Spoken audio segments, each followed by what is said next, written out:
This is not a drill.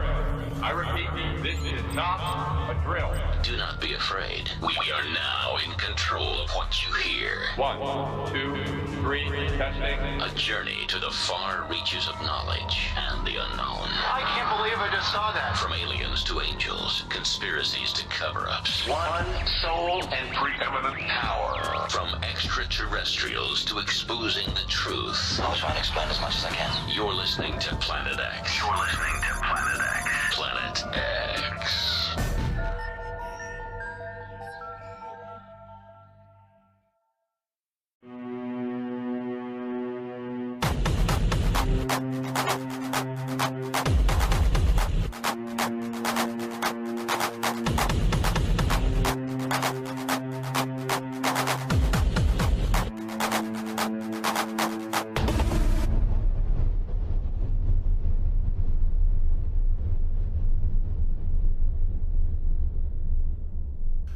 And welcome to the Ben Emlyn Jones Show on Planet X Radio. Tune in for the latest news, views and reviews from the world of government cover-ups, ghosts, UFOs, paranormal investigation, hidden knowledge, forbidden history and archaeology, chemtrails, and occasionally I might mention hospital porters.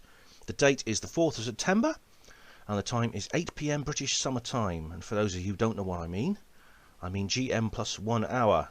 It's a time zone whose name endures with more accuracy than usually does the British weather, although I must say it's not too bad out there today. A few chemtrails, it was some quite bad ones over the last few days, but we've got some nice blue sky today.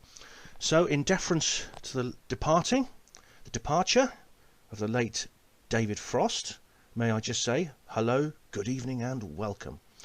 He will be sorely missed. He may not have been perfect. When Benazir Bhutto talked about who killed Osama bin Laden, he did not challenge her, which he should have done. Nevertheless, he did get Richard Nixon to cough up many years before, so well done. Rest in peace, David. So, as I said, a good warm welcome to you all my new listeners, all my old friends, and the few of you out there who are, well, you're kind of something in between. Really nice of you to join me this evening. Thanks for tuning in. This is the 4th programme of the Ben Emlyn Jones Show. We've got an awful lot to get through tonight. So this is going to be a long show, lots of material.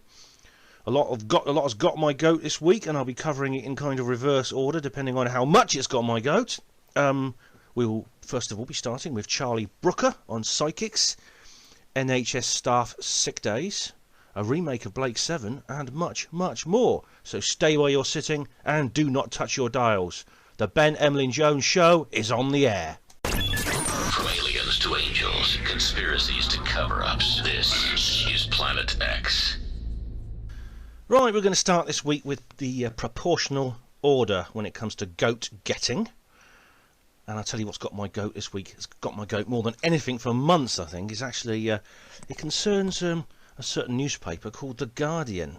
Now that's quite a rag, isn't it, that paper? It seems to have a knack for employing the most obnoxious little neoliberal poopsies as columnists. And the latest example I want to bring up today is Charlie Brooker. Now, he wrote an article a very, very long time ago, actually, back in 2006. I don't think he's actually with The Guardian anymore, but a friend of mine made me aware of this, and it's sort of popped up again after all this time, and it's sort of circulating around Facebook at the moment, and I think I need to read it out. What it is, it's a wicked and really putrid diatribe against psychics. I'll just let you know a few little choice snippets here. I don't think I can bring myself to read the whole thing.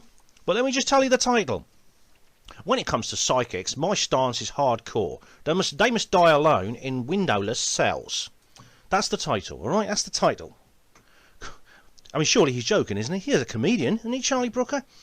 And he says, I walked into a single mother's house and said I could read her baby's mind, and I started shouting 4-letter words claiming I was simply voicing her offspring's thoughts. Now, if I allowed a TV crew to broadcast what I was doing, I'd expect to be attacked by a mob who'd pull me apart and kick my remains around the street, pausing only to spit on any bits of my face that got stuck in their shoes. But no, in fact, the outcry would be best muted at Ofcom, who would turn a blind eye, as they did with Channel 5's unbelievably disgusting baby mind reader of any wrongdoing.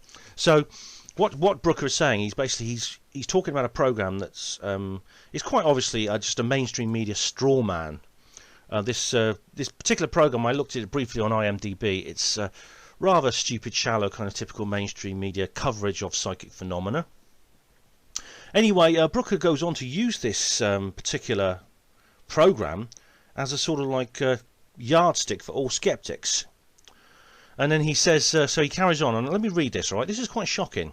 I've never fully understood the public's docile acceptance of psychics, or why, when it comes to their supposed abilities, the burden of proof is assumed to lie with the skeptic, as opposed to sort of shrieking idiot who claims to be able to contact the spirit world.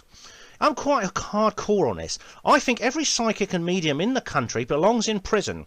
Even the ones demented enough to believe in what they're doing. In fact, especially them. Give them a windowless cell, make them crap in buckets.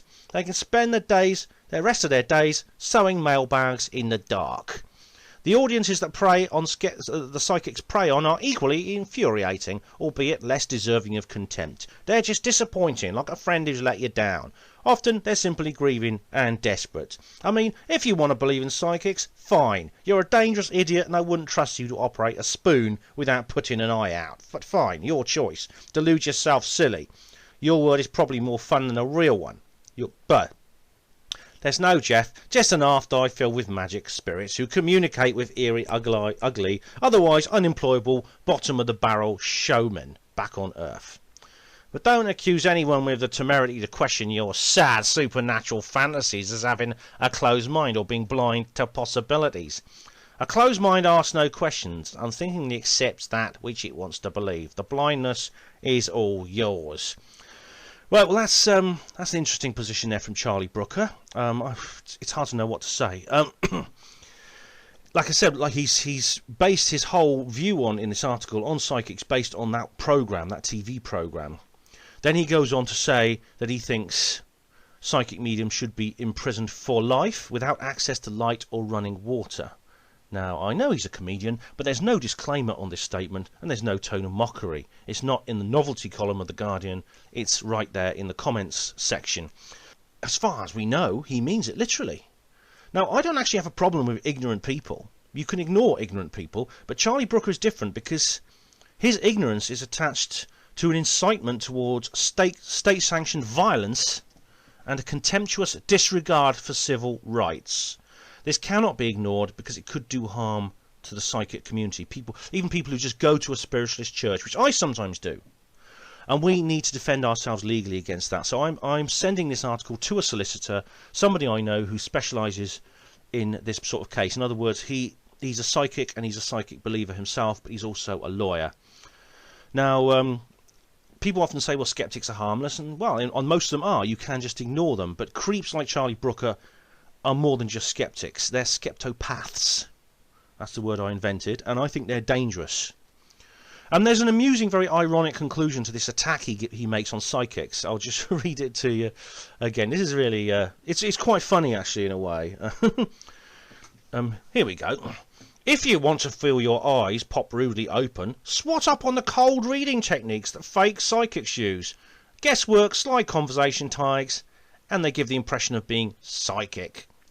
And you can always go to ianrowland.com. He provides a link to a website called ianrowland.com. Now, Ian Rowland is actually a magician who's also a skeptic, but he's quite a nice guy, actually, as opposed to Charlie Brooker, and he talks about how he thinks psychics are fakes. And unlike Charlie Brooker, he does it in a sort of intellectual manner, and he tries to actually explain himself rather than just trying to beat people up verbally. You know, I don't know why on earth Charlie Brooker is posting a link to Ian Rowland's website in this poisonous little pen letter he's written in The Guardian. I mean, it doesn't work like that, all right, mate?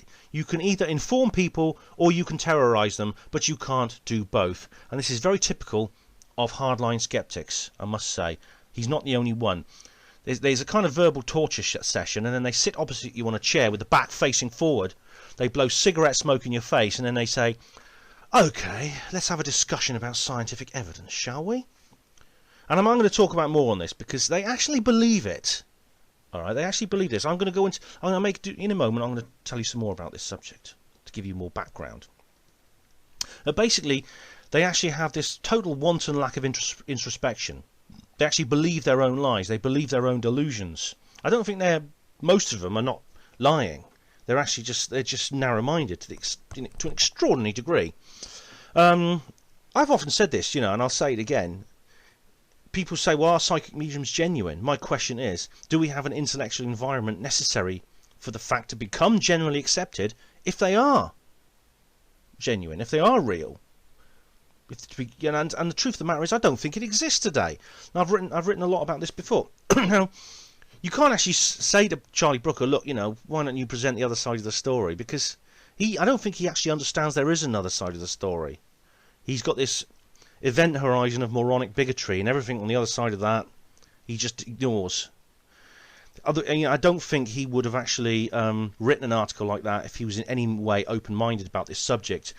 The truth of the matter is, anyone who has half a brain, and Brooker probably doesn't even have a quarter of one, you can just go online, you could put in parapsychology, psychics, any of these keywords into Google, and you'll soon see that, the study of psychics and mediums and paranormal phenomena is a very, very serious field of research. It's done by completely sensible, completely professional, and completely sane scientific investigators. I mean, you can go to asap.uk or .ac.uk or SPR, the Society for Psychical Research. ASAP is the Association for the Scientific Study of Anomalous Phenomena. Now, people like Charlie Brooker, they really badly misrepresent the whole subject, and they have a mouthpiece in a major best-selling national newspaper. But really, until I read that article, I don't think I understood how bad the misrepresentation is, and how it can drive somebody into this kind of pernicious rhetoric. I really, really don't. And I think this is a subject that has to be addressed in more detail, which I'm going to do next. You're listening to Planet X. Planet X, the biggest paranormal show on radio. Right. Could you be a skeptic? Ask yourself that question. Are you perhaps a latent skeptic who has not yet come to terms with your true skeptic self? Or perhaps you're a secret skeptic who's still in the closet. You haven't come out yet to your family and friends, and you do sort of secret things in private clubs and things with other skeptics, and you keep very quiet about it and don't tell anyone, Either it is, if that's the case, then it's confession time, guys. Turn to the person sitting next to you and tell them you're a skeptic. I mean, despite what I just said about Charlie Brooker, I don't resent skeptics in general, and I even have skeptic friends. And I'm not. That's not just. I know that's a bit of a hyperbole, isn't it? Well, I've got. I'm not a racist, but I've got black friends. I'm not a skeptic, but I've got skeptic friends. No, I actually mean it literally.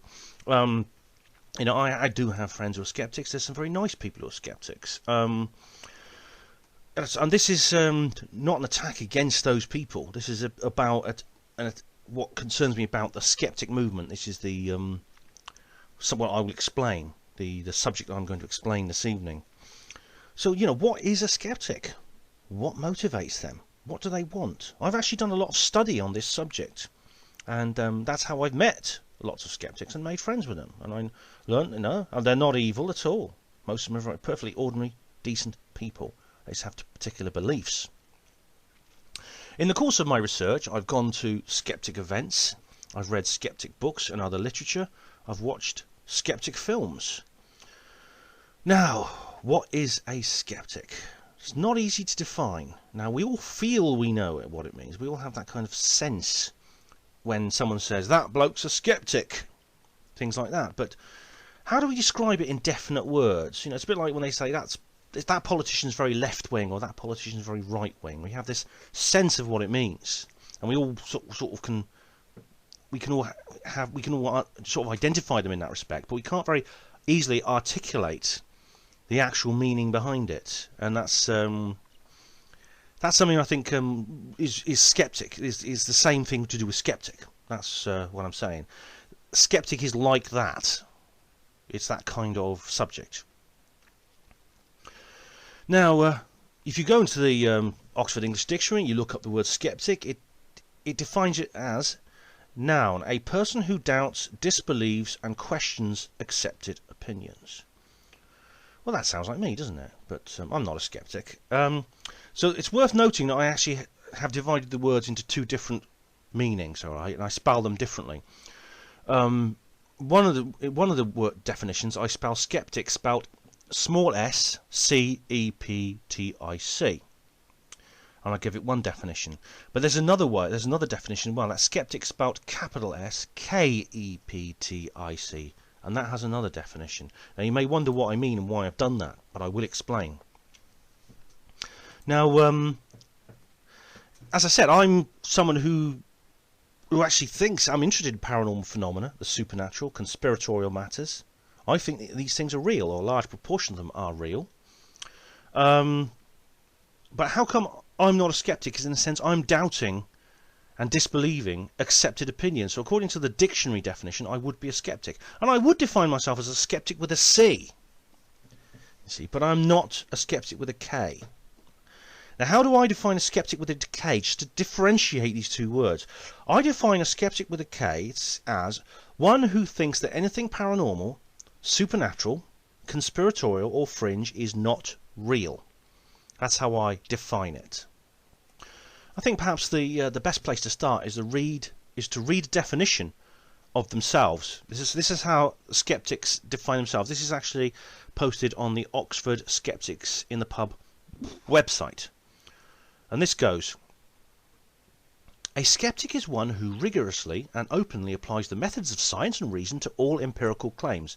A skeptic provisionally proportions acceptance of any claim to valid logic and a fair and thorough assessment of available evidence, and it studies the pitfalls of human reason and the mechanisms of deception so as to avoid being deceived by others or themselves. End quote. But this is not a description at all. This is a slogan. There are many people who use science and reason, including many highly qualified and experienced scientists, who would not be described as skeptics with a K. In fact, they're usually labelled believers. And then again, you know, conversely, there are people who know absolutely nothing about science. They're not interested in its methods, and they never use the scientific methods. And they say things like, nah, mate, I don't believe in all that crap, right? You know, there ain't no such things as ghosts, I know that, mate, and I know there ain't no such things as UFOs, right? It's all in your head, innit? Okay. Now, this person would be described as a skeptic. So it's impossible to avoid the fact that it is opinions and conclusions about certain subjects that separates people called skeptics from those called believers or non-skeptics. And it's nothing else, all right? Not science, not methods, not reason, not empirical, you know, proportionally provisioning or anything else. Not qualifications, nothing. It is that. So what motivates them? I mean, what drives skeptics? What makes them tick? Now that's a tricky question to do, because if you ask a skeptic, you know, why do you do this? Why are you involved? If you ask someone like Professor Chris French, for example, who I've talked about on the programme before, and they will answer, you know, that they want a world based on the above: science, reason, logic, empirical claims, things like that. But as we've already seen, that is not a description of what a skeptic is. So, you know, so what is going on? You know, I mean, does it mean deep down what they want is a world in which everything paranormal, supernatural, conspiratorial or fringe is not real? And I think that's a much more accurate description, as I said above. They want that. That's what they're aiming for. It's their ideal. Because it isn't ideal, it is an ideology. You've got to remember. To be a skeptic, as I'm going to explain, it's an ideology. It's got nothing to do with this definition. And I think many skeptics themselves don't understand this, as I said. Now, Michael Barkan, who's an American guy, he's not my favourite person in the world. He wrote a book called The Culture of Conspiracy. And he talks about something called the cultic milieu. And that is actually the fact that many people who believe in things like UFOs will also believe that 9/11 was an inside job, will also believe that there are ghosts, will also believe in spiritual matters, things like that. He's saying that if you believe in one thing, you tend to believe in all the others. And well, maybe he's right, though I don't agree with Michael Barkan. I don't like his attitude, and I think he's attempting to, in a sense, demean and discredit us, which I don't go along with.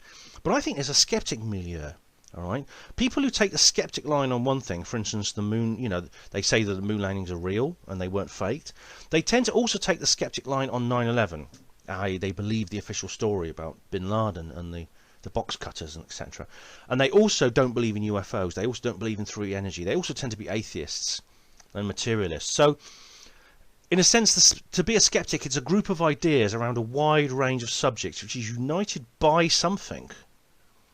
This is the question: what is it that unites them all? I wish I could actually become a skeptic for a day, just to get inside their heads. But I better be careful. I might end up liking it. You never know. From extraterrestrials to exposing the truth, this is Planet X. Well, to answer one of the questions, I mean, people have said, well, I've said, what motivates a skeptic? Why? What's the attraction in being a skeptic? The kind of like the psychological urge that leads one to live a skeptic life. And I think one of those things could be what I've come to call MBA, Materialist Bravery Award. I've not discussed this on the programme first, so I'll just go into a little of the basic details of it. And I think it's very, very well summarised by Charlie Brooker in his rather nasty article here. And it's in one of the paragraphs here. I mean, if you want to believe in psychics, fine. You're a dangerous idiot, and I wouldn't trust you to operate a spoon without putting an eye out. But fine, your choice. Delude yourself silly. Your world is probably more fun than the real world. There's no death in your world. Just an afterlife filled with magic, spirits who like to communicate. So that's a very, very interesting statement that Brooker has just made. And I think it's sort of like, it's reading between the lines of that, I think you can get a sense of what I mean by MBA, Materialist Bravery Award. It's all to do with this idea that whether there's an afterlife or not, okay, whether when you die, that's it, or when or there's more to it than that, or something happens. There's some kind of afterlife. This is now the conventional view, of course, among the scientific community who don't believe in any religion, so any sort of like Christianity, etc., Islam, etc., Hinduism, etc., off the package religion. That's a big subject. I have to go into that in another program. But the scientific people who don't believe in that, the materialists, will say, once you die, you're dead forever. You no longer exist. That's it. It's your mind and your consciousness and everything about you is simply the function of your brain. And when your brain stops working at your death, you disappear forever.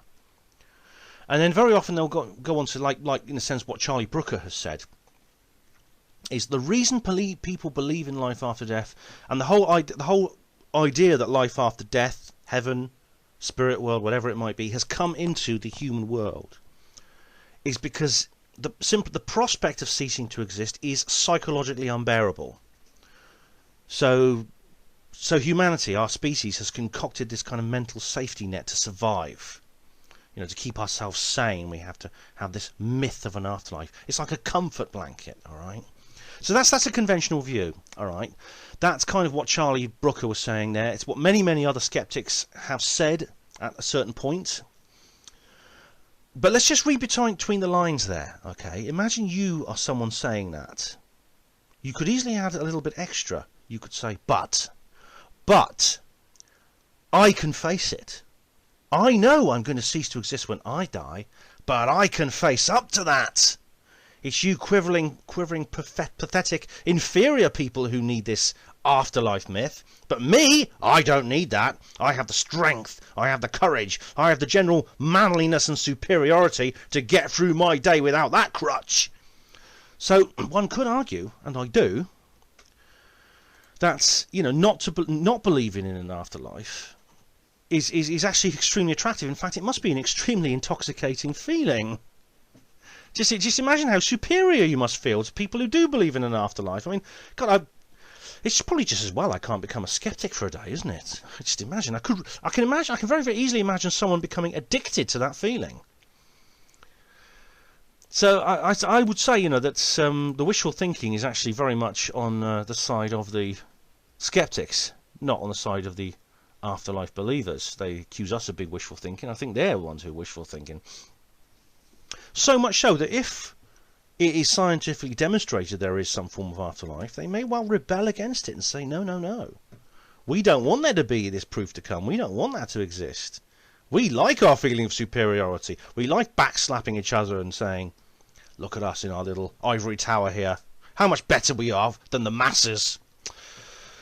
So I think that's one of the things I think that motivates the skeptics. There's something else, I think. There's perhaps the joy of beating people in a debate, and what you'll find is that skeptics tend to be very, very good at sort of verbal fencing matches. You see, there's a very, very great deal of difference between proving somebody wrong and beating them in a debate. In fact, the two activities are almost entirely separate. They almost need a completely separate set of skills, different thoughts, different mindsets. Now, most of us non-skeptics don't understand that. We think that when we're debating something with a skeptic, it's a simple weighing up of information on a scale of evidence, but it's not. There are very, very famous organisations and institutions like the Oxford Union where you can learn debating skills, which gives you the way of actually winning an argument without being right. In fact, there's a book you can read, actually. It's free online. It's by Arthur Schopenhauer, the famous philosopher. It was written about 200 years ago, I think. It's called The Art of Being Right. That's a very ironic title, and I think Schopenhauer intended it to be. I think it's ironic because if you become well versed in debating skills, you can win a debate with somebody when you're completely and utterly wrong. And I think the quality of information, of course, being a factor in any debate, has become less important. I think even the most skilled disputant now understands it is a factor, but it's become more auxiliary. And when there's people like Christopher Hitchens and people like that who are absolutely gold medal winners when it comes to this, even though they were completely wrong in many, many cases, they couldn't be beaten. They really, really couldn't be beaten. So that, I think, is another thing that motivates the skeptics. Get in touch with Planet X. Call, text, email, find us on Facebook. Now, most skeptics, when you get talking to them, will at some point refer to a certain individual called James Randi. Now, if you go to jref.org, you will see his website. James Randi is a magician. He's quite elderly now. He's in his 80s. And he's also considered to be the last word on any paranormal claim. And he's a very, very dedicated and very, very hardcore skeptic. I think he's like Charlie Brooker, except he's slightly less blatant. He's a bit more crafty than Charlie Brooker. But he is expected to be the alpha and omega, the final arbiter. And the reason is because he has something he calls the $1 million challenge. This is what he basically says is he has $1 million US in the bank. If anyone comes to him and they can prove something paranormal in a laboratory, properly controlled scientific test, he will give them $1 million.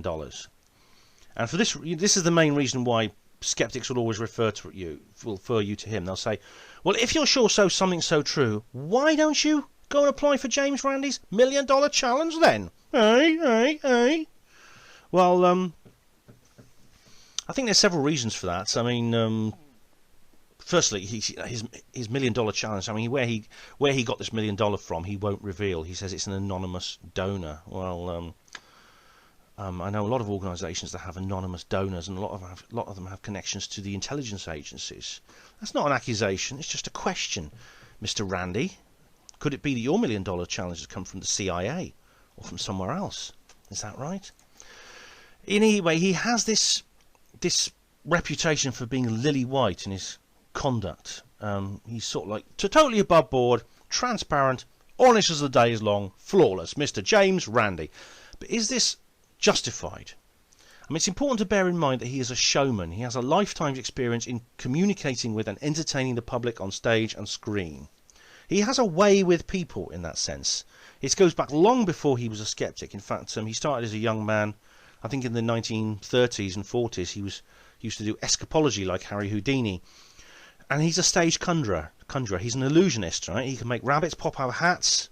He can make cards change suits while you're dealing them. He can make watches disappear into black bags. Now, who's to say he's not capable of carrying out a few tricks under these supposed laboratory conditions? I mean, he actually did something similar.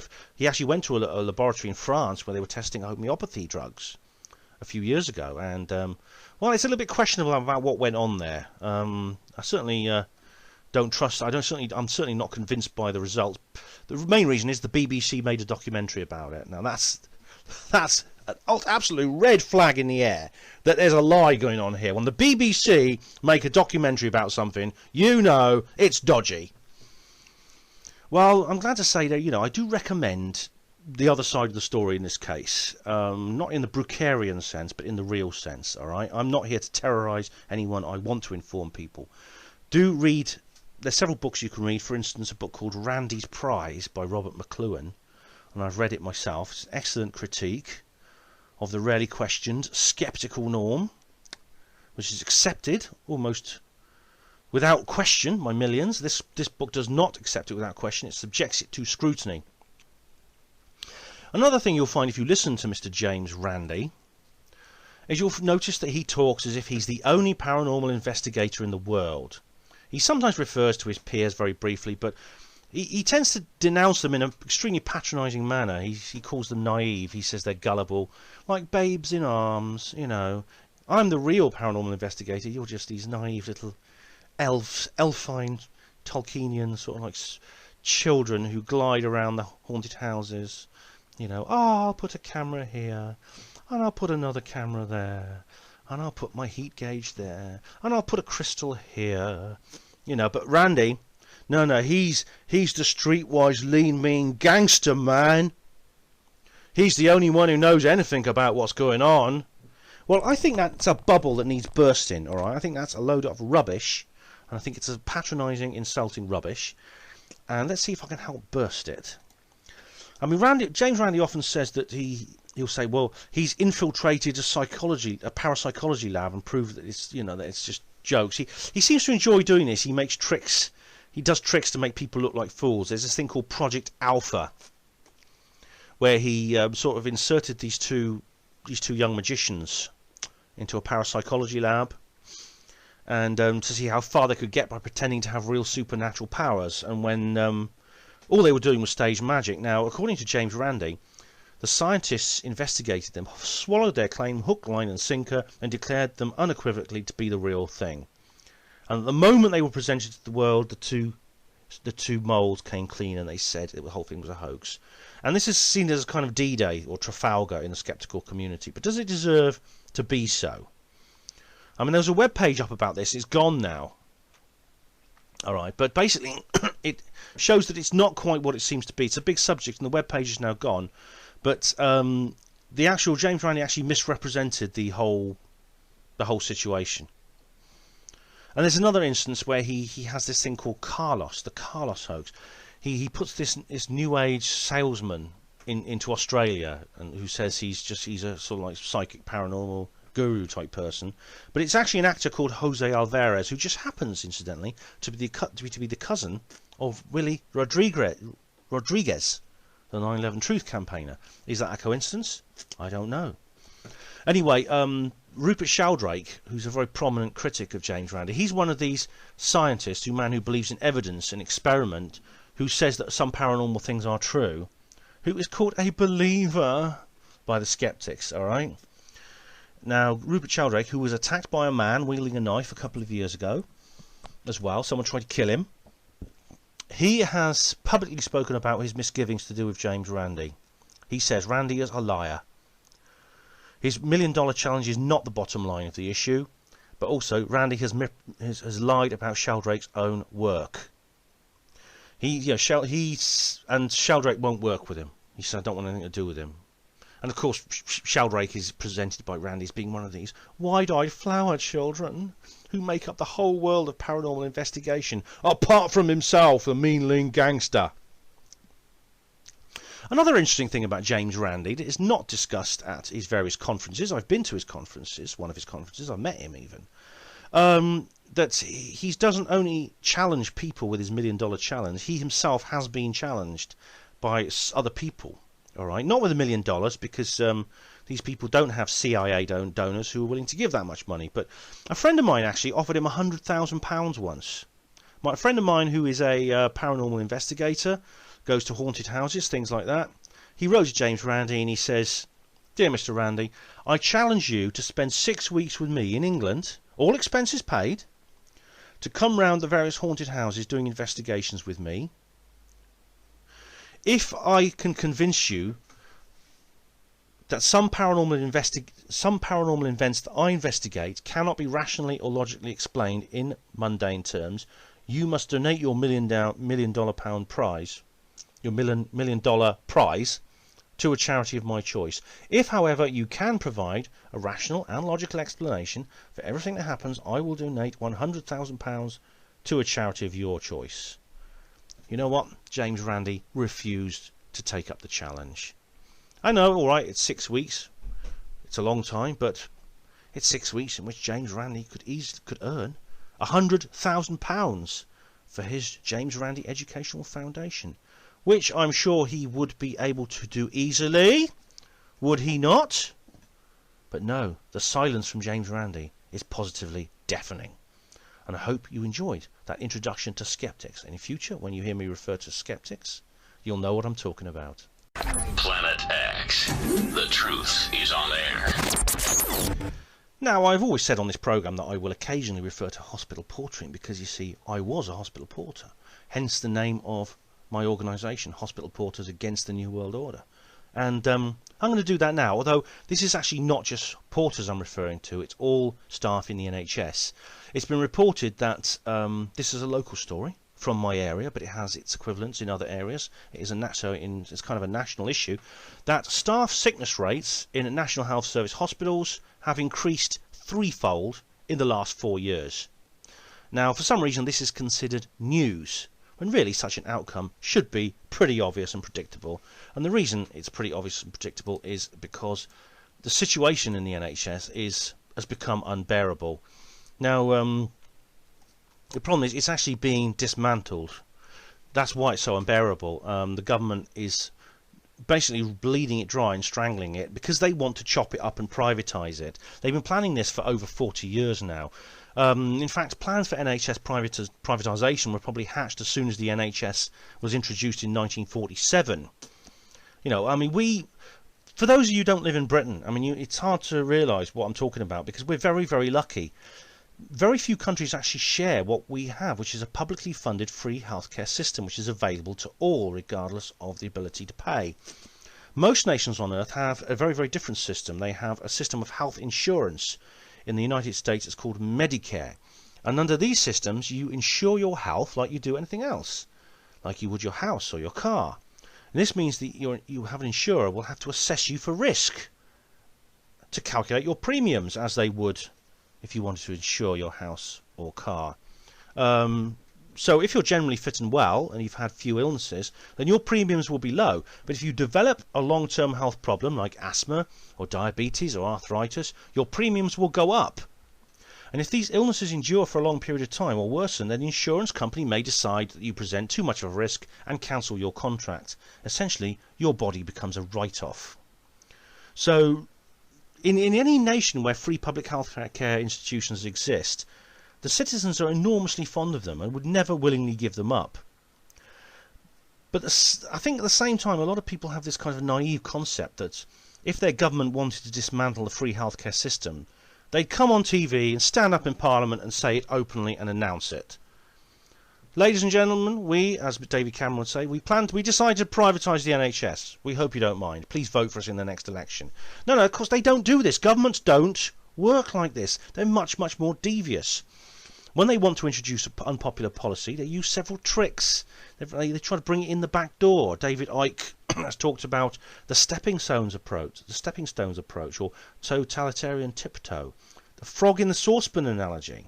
All right, that is, if you throw a frog into a pan of boiling water, it will jump straight out again. And it'll probably jump out so quickly it will not suffer any harm. But if you throw a frog into a pan of cold water and then very slowly turn up the heat, it'll swim around quite happily while it cooks. Now, this scam has been used many, many times, and it's been used to privatise the NHS. It's been done over a very, very long period of time. It's often considered to be the brainchild of Margaret Thatcher and her Conservative government of the 1980s, but that's not true. When Labour retook Downing Street in 1997 under Tony Blair, they didn't only continue the policies of the previous government, The same policies they spent the last 18 years lambasting, but they accelerated them. In fact, Tony Blair went into the areas of private finance of the NHS that Thatcher would never have dared tread. So the NHS has basically been starved by big budget cuts. This has been done in stages, as I said. The latest is the PFI, Private Financial Initiative, which is designed to put the entire NHS into the most terrible debt that it is bankrupted and repossessed. What's going to happen is, I think this, unfortunately, we're in a process where this whole program is almost complete. We're at a situation now where there's no turning back. I can see GPs being made to pay, charge patients for visits, and even for clinics, which has already been suggested. There'll be bed rents for inpatients. All these things, and people are going to look back over what's taken place over the last few decades, and they're going to say, how on earth did this happen? We never agreed to this. But we did. We agreed through our apathy and our naivety and our inability to rumble this ruse. So this is why, I mean, when this news article came out, I says, why is this news? There are fewer staff, fewer doctors, fewer nurses, fewer of everyone else expected to treat more patients for less pay and fewer resources. And I can tell you, when I got kicked out of the NHS in 2011, like I say, morale has never been so low. I've never known it that bad. And I was in there for 23 years. I watched it go downhill. And so, why is anyone surprised that staff sickness rates are going to go and rise? And luckily, this article in the Oxford Mail, Stress Rises at Hospitals as Staff Sick Days Treble, is actually quite sympathetic. It's actually making this point. It's not doing what newspapers usually do, which is to say, whoa, lazy scroungers, trying to get a few days off on the sick, are they? These NHS lot have had it too easy.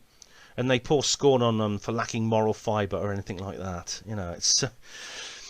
that hasn't happened. This article is actually quite sympathetic. I'm very impressed by it, because the Oxford Mail is actually a former Pergamon Press publication. It was owned by Robert Maxwell, who also published the Daily Mirror and the European and many other newspapers. So I'm pleasantly surprised, I must say.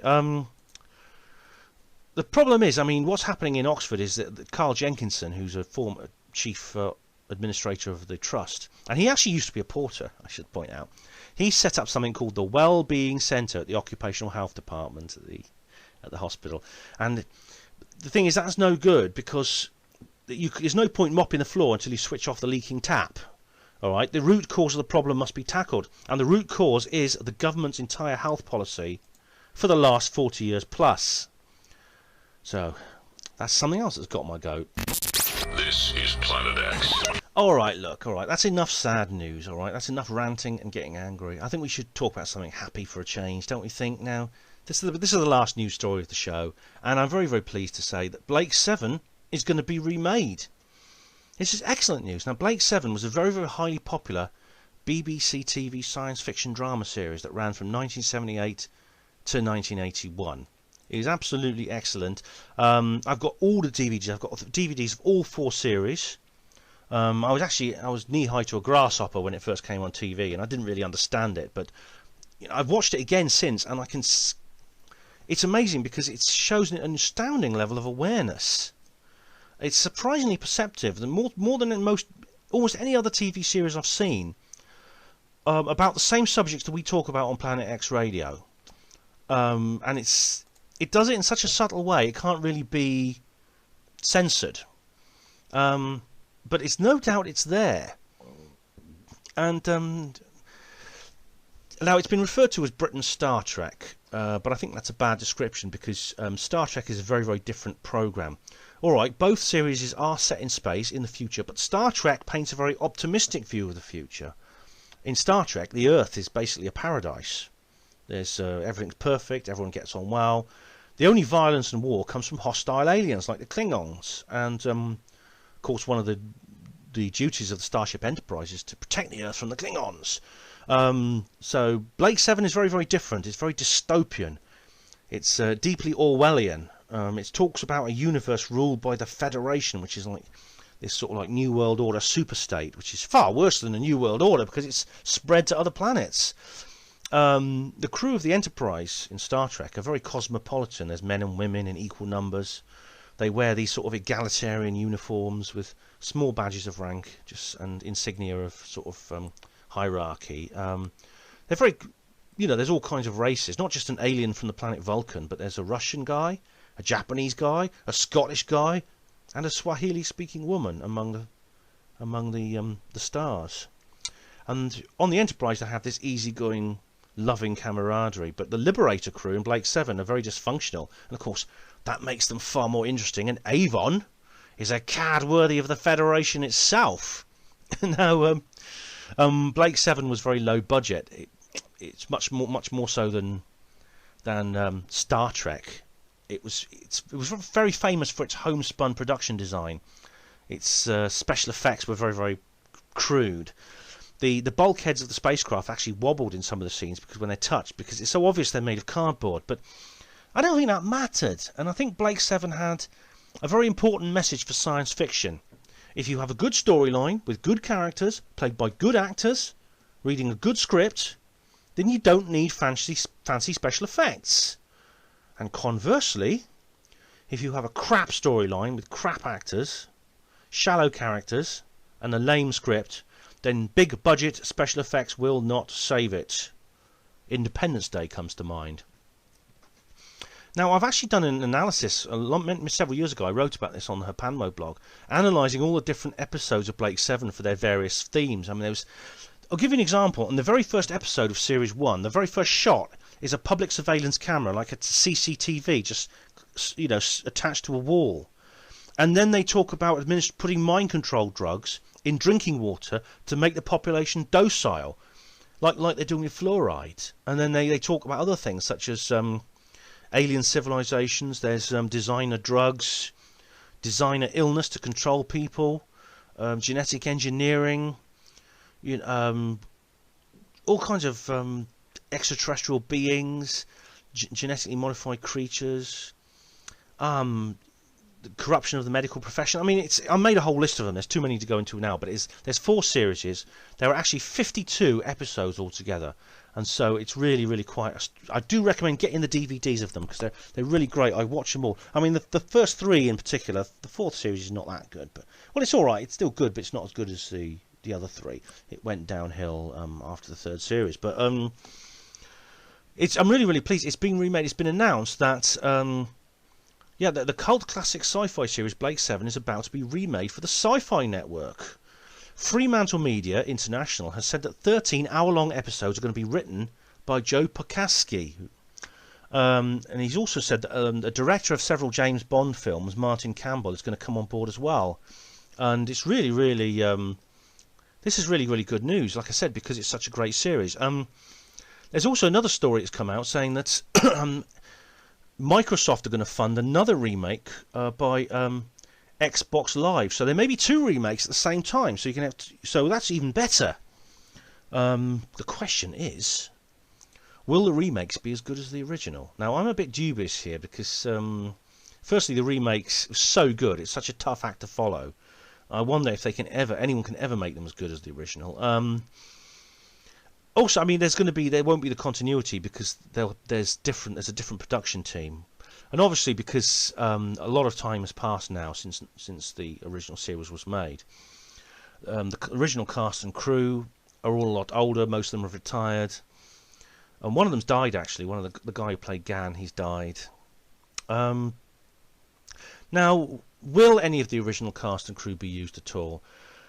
It's possible. I mean, very often when they do remakes like this, they bring someone out of retirement for sentimental reasons and sometimes for the purposes of continuity and authenticity. Now, I can actually see, because if you look at pictures of the cast and crew now at the various conventions they go to, they've all a lot older, but Avon hasn't changed that much, and I think they could put Avon back in, and I think a more mature Avon might actually work. I think that'd be quite good.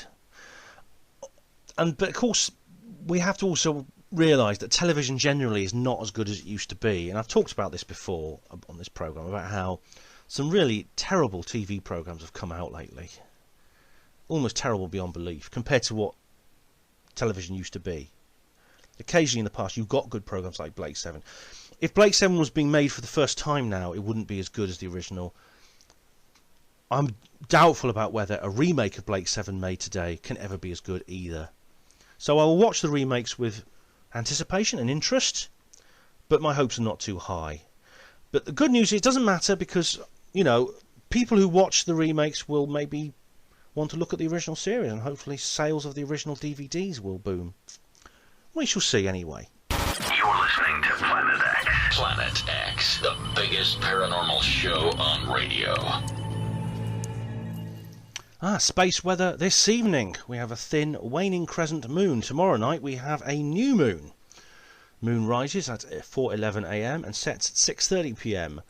Sun rises now 6:21 a.m. and sunset is actually 7:45 p.m. So it's before 8 p.m. now, and after 6 a.m. rise, before 8 p.m. set. So the days are definitely drawing in. We're getting into autumn, but as I said before, we've got some lovely blue chemtrail-free skies out there, lovely warm temperatures. So summer's still here in weather terms. Sunspots, clusters in the eastern equatorial region. We've had 3 medium-sized spots, but none are active yet. AR 1836 is a sunspot that's directly facing the Earth, so do keep an eye on that one. We could get something out of that, you never know, which could create flares, which of course can cause geomagnetic storms, which I've explained about in previous programs. Spotless days, 0. Now, solar flares, like I said before the last week, we've had a lot of quite low, flat baseline type X-ray activity in the sun, and it has been low all week. Few pops up into the upper C range of solar flares, but nothing really significant. The baseline's been very low, very flat near the bottom.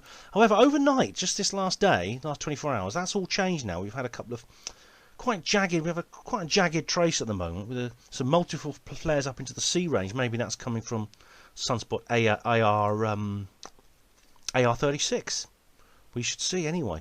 But there has been some geomagnetic unrest, and the geomagnetic storm predictions and forecast actually reflect that. We have a 10% chance of activity, 1% chance of minor storm, and 1% chance of a severe storm in the middle latitudes. However, in the high latitudes, that's risen. It's activity 15%, minor 20%, severe 20% too.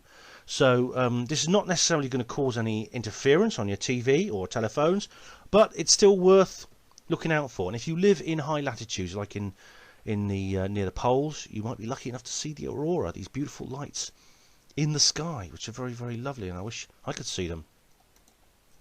Right, well, near-Earth asteroids. Last Sunday we had a 2013 QR1, 8.2 lunar distances away. That's quite a long way. A lunar distance, as I explained, is the average distance between the Earth and the Moon. And this particular asteroid was 754 feet across. We've had some bigger ones too. There's one that's 590 feet across, slightly smaller than that one, but that's 2013 NJ. And that's coming forward on Friday, I believe.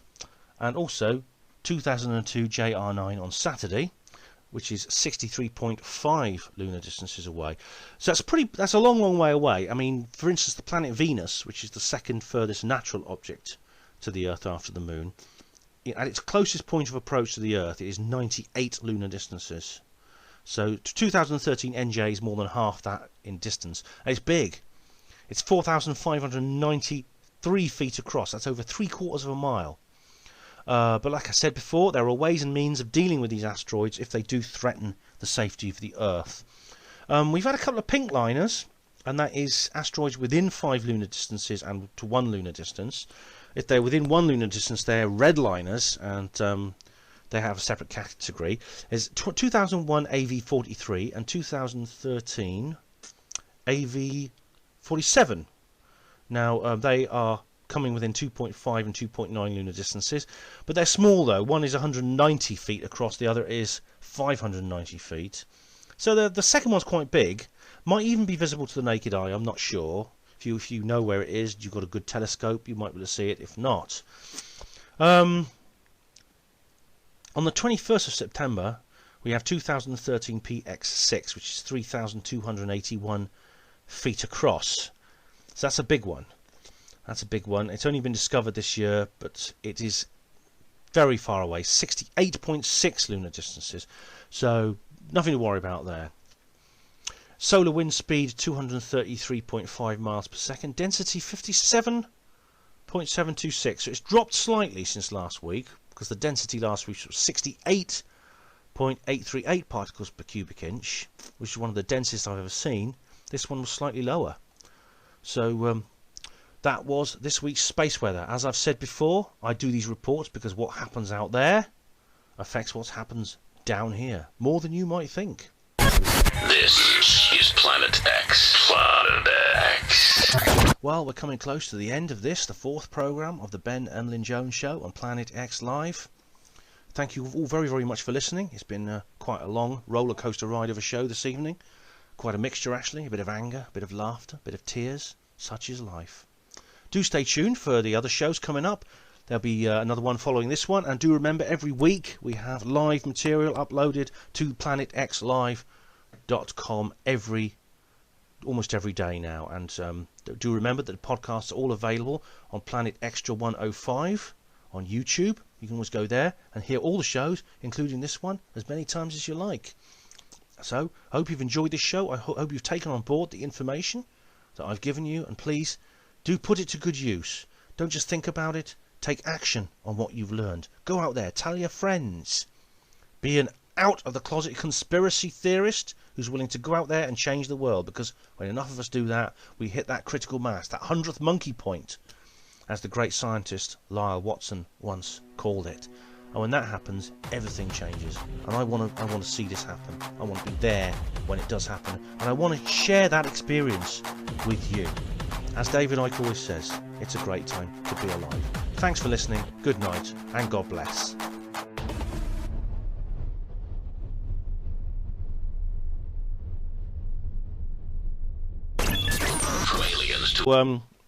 People often say, well, skeptics are harmless, and well, on most of them are. You can just ignore them. But creeps like Charlie Brooker are more than just skeptics. They're skeptopaths. That's the word I invented, and I think they're dangerous. And there's an amusing, very ironic conclusion to this attack he makes on psychics. I'll just read it to you again. This is really, it's quite funny, actually, in a way. Here we go. If you want to feel your eyes pop rudely open, swat up on the cold reading techniques that fake psychics use. Guesswork, sly conversation tags, and they give the impression of being psychic. And you can always go to ianrowland.com. He provides a link to a website called ianrowland.com. Now, Ian Rowland is actually a magician who's also a skeptic, but he's quite a nice guy, actually, as opposed to Charlie Brooker, and he talks about how he thinks psychics are fakes. And unlike Charlie Brooker, he does it in a sort of intellectual manner, and he tries to actually explain himself rather than just trying to beat people up verbally. You know, I don't know why on earth Charlie Brooker is posting a link to Ian Rowland's website in this poisonous little pen letter he's written in The Guardian. I mean, it doesn't work like that, all right, mate? You can either inform people or you can terrorise them, but you can't do both. And this is very typical of hardline skeptics, I must say. He's not the only one. There's a kind of verbal torture session, and then they sit opposite you on a chair with the back facing forward. They blow cigarette smoke in your face, and then they say, OK, let's have a discussion about scientific evidence, shall we? And I'm going to talk about more on this, because they actually believe it. All right, they actually believe this. In a moment, I'm going to tell you some more about this subject to give you more background. Basically, they actually have this total wanton lack of introspection. They actually believe their own lies. They believe their own delusions. I don't think most of them are not lying. They're just narrow-minded. They are not equally infuriating, albeit less deserving of contempt. They're just disappointing, like a friend who's let you down. Often they're simply grieving and desperate. I mean, if you want to believe in psychics, fine. You're a dangerous idiot and I wouldn't trust you to operate a spoon without putting an eye out. But fine, your choice. Delude yourself silly. Your word is probably more fun than a real one.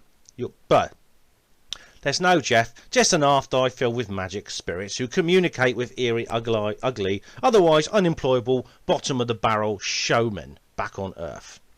But don't accuse anyone with the temerity to question your sad supernatural fantasies as having a closed mind or being blind to possibilities. A closed mind asks no questions, unthinkingly accepts that which it wants to believe. The blindness is all yours. Right, well, that's an interesting position there from Charlie Brooker. It's hard to know what to say. Like I said, like he's based his whole view in this article on psychics based on that program, that TV program. Then he goes on to say that he thinks psychic mediums should be imprisoned for life without access to light or running water. Now, I know he's a comedian, but there's no disclaimer on this statement, and there's no tone of mockery. It's not in the novelty column of The Guardian, it's right there in the comments section. As far as we know, he means it literally. Now, I don't actually have a problem with ignorant people. You can ignore ignorant people, but Charlie Brooker is different because his ignorance is attached to an incitement towards state-sanctioned violence and a contemptuous disregard for civil rights. This cannot be ignored because it could do harm to the psychic community. Even people who just go to a spiritualist church, which I sometimes do. And we need to defend ourselves legally against that. So I'm sending this article to a solicitor, somebody I know who specialises in this sort of case. In other words, he's a psychic and he's a psychic believer himself, but he's also a lawyer. Now, when Benazir Bhutto talked about who killed Osama bin Laden, he did not challenge her, which he should have done. Nevertheless, he did get Richard Nixon to cough up many years before, so well done. Rest in peace, David. So, as I said, a good warm welcome to you all my new listeners, all my old friends, and the few of you out there who are, well, yeah, kind of something in between. Really nice of you to join me this evening. Thanks for tuning in. This is the 4th programme of the Ben Emlyn Jones Show. We've got an awful lot to get through tonight. So this is going to be a long show, lots of material. A lot has got my goat this week, and I'll be covering it in kind of reverse order, depending on how much it's got my goat. We will first of all be starting with Charlie Brooker on psychics, NHS staff sick days, a remake of Blake 7, and much, much more. So stay where you're sitting and do not touch your dials. The Ben Emlyn Jones Show is on the air. From aliens to angels, conspiracies to cover-ups, this is Planet X. Right, we're going to start this week with the proportional order when it comes to goat getting. And I'll tell you what's got my goat this week. It's got my goat more than anything for months, I think. It's actually, it concerns a certain newspaper called The Guardian. Now that's quite a rag, isn't it, that paper? It seems to have a knack for employing the most obnoxious little neoliberal poopsies as columnists. And the latest example I want to bring up today is Charlie Brooker. Now, he wrote an article a very, very long time ago, actually, back in 2006. I don't think he's actually with The Guardian anymore, but a friend of mine made me aware of this, and it's sort of popped up again after all this time, and it's sort of circulating around Facebook at the moment, and I think I need to read it out. What it is, it's a wicked and really putrid diatribe against psychics. I'll just let you know a few little choice snippets here. I don't think I can bring myself to read the whole thing. But let me just tell you the title. When it comes to psychics, my stance is hardcore. They must die alone in windowless cells. That's the title, alright? That's the title. I mean, surely he's joking, isn't he? He's a comedian, isn't he, Charlie Brooker? And he says, I walked into a single mother's house and said I could read her baby's mind, and I started shouting 4-letter words claiming I was simply voicing her offspring's thoughts. Now, if I allowed a TV crew to broadcast what I was doing, I'd expect to be attacked by a mob who'd pull me apart and kick my remains around the street, pausing only to spit on any bits of my face that got stuck in their shoes. But no, in fact, the outcry would be best muted at Ofcom, who would turn a blind eye, as they did with Channel 5's unbelievably disgusting baby mind reader of any wrongdoing. So, what Brooker is saying, he's talking about a program that's is quite obviously just a mainstream media straw man.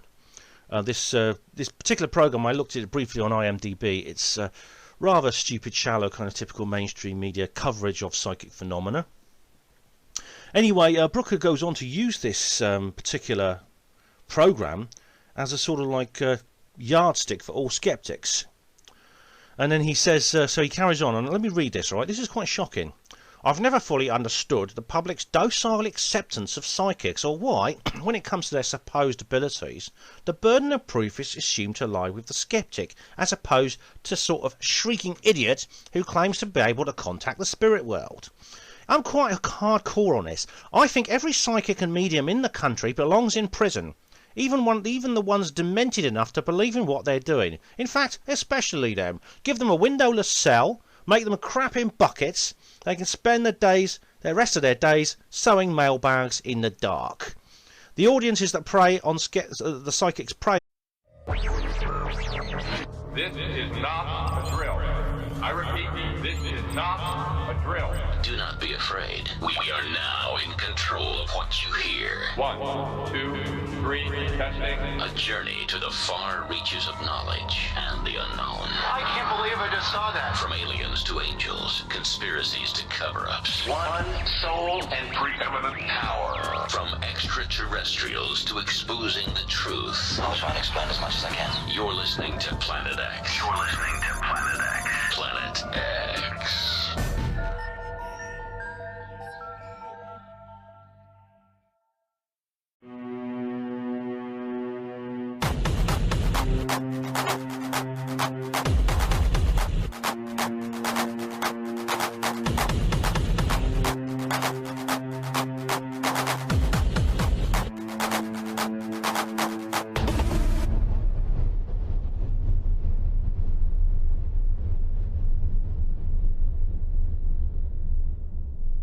And welcome to the Ben Emlyn Jones Show on Planet X Radio. Tune in for all the latest news, views and reviews from the world of government cover-ups, ghosts, UFOs, paranormal investigation, hidden knowledge, forbidden history and archaeology, chemtrails, and occasionally I might mention hospital porters. The date is the 4th of September and the time is 8 PM British Summer Time. And for those of you who don't know what I mean GM plus 1 hour. It's a time zone whose name endures with more accuracy than usually does the British weather, although I must say it's not too bad out there today. A few chemtrails, there was some quite bad ones over the last few days, but we've got some nice blue sky today. So in deference to the departure of the late David Frost, may I just say hello, good evening and welcome. He will be sorely missed. He may not have been perfect,